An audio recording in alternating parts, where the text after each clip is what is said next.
चलिए नेक्स्ट आगे देखते हैं। कॉस्ट इन्फ्लेशन इंडेक्स क्या होता है, इसको हम समझते हैं कि कॉस्ट इन्फ्लेशन इंडेक्स किसे कहते हैं।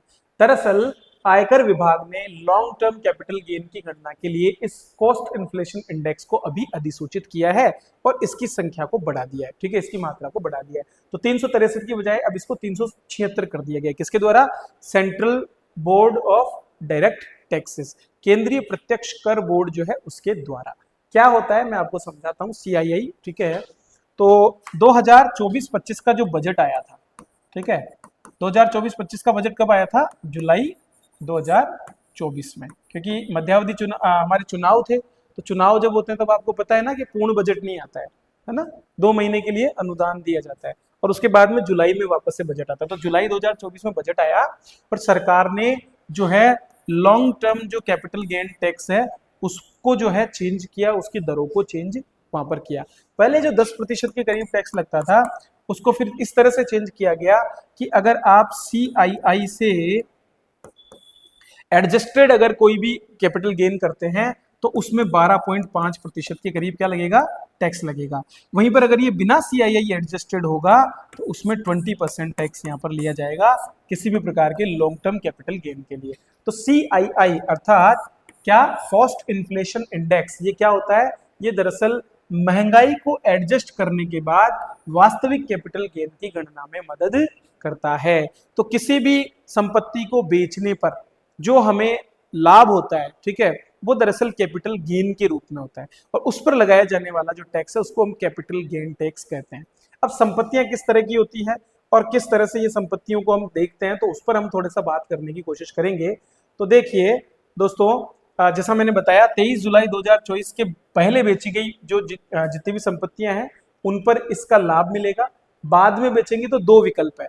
पहला विकल्प क्या है? अगर बिना इंडेक्सेशन के करते हैं तो 12.5% कैपिटल गेन टैक्स, ठीक है। और अगर इंडेक्सेशन के साथ में मतलब आप CII से एडजस्ट कर देंगे, होगा क्या? मान लो ऐसे आपकी वैल्यू है 1 लाख रुपए, तो इस पर 12% टैक्स लगेगा तो कितना हो गया? कितना हुआ? देखिए 12,000 रुपए, ठीक है, या 12.5 हो गया तो 12,500 रुपए। लेकिन अगर मान लीजिए आपने इसको एडजस्ट किया किससे? CII से, तो एडजस्ट होने के बाद में मान लीजिए 70,000 रह गया। भाई 30,000 रुपए आपने किसके बता दिए? महंगाई की वजह से बढ़ रहे थे। तो अब 70,000 पे कितना लगेगा?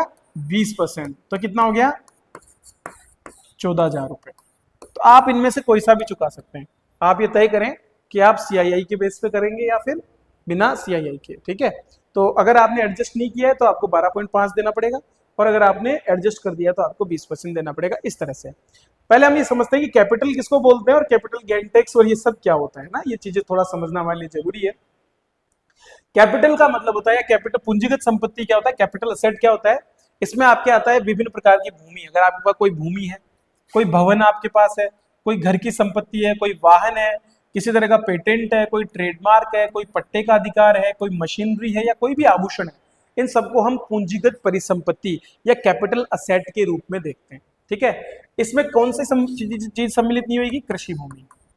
कृषि भूमि को कैपिटल में नहीं माना जाता और इसीलिए कृषि भूमि को बेचे जाने पर कैपिटल गेन टैक्स नहीं लगता है, ठीक है। तो अगर आप कोई प्लॉट्स या फिर इस तरह की जो चीजें बेचते हैं तो वहां पर आपको कैपिटल गेन टैक्स देना पड़ता है। अब इसमें एक चीज और देखिए कि अगर हम बात कर रहे हैं, देखिए समय की, तो समय के आधार पर एक होता है अल्पकालिक, ठीक है, और एक होता है आपका दीर्घकालिक। एक हो गया short term capital gain tax और एक हो गया लॉन्ग टर्म। तो हमने जो वो परसेंटेज देखा था वो long term capital gain tax बोला था हमने। शॉर्ट टर्म पे इस तरह का टैक्स यहाँ पर नहीं देना पड़ता है, ठीक है। तो अल्पकालिक का मतलब हो गया कि अगर कोई भी परिसंपत्ति 24 महीने के लिए रहे, लेकिन अगर हम बात कर रहे हैं शेयर मार्केट की तो वो 12 महीने हो जाएगा, ठीक है। शेयर मार्केट के मामले में कितना हो जाएगा?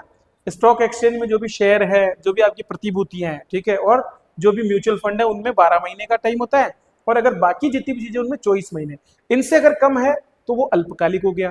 इससे अगर ज्यादा समय आपने रखी अपने पास में और फिर बेची तो उसको हम क्या बोलेंगे? दीर्घकालिक पूंजी बोलेंगे, पूंजीगत संपत्ति बोलेंगे और उस पर जो भी लाभ होगा उसको हम क्या बोलेंगे? दीर्घकालिक पूंजीगत लाभ बोलेंगे। क्लियर हो गया? तो ये है आपका थोड़ा सा बेसिक जो कॉस्ट इन्फ्लेशन इंडेक्स के बारे में।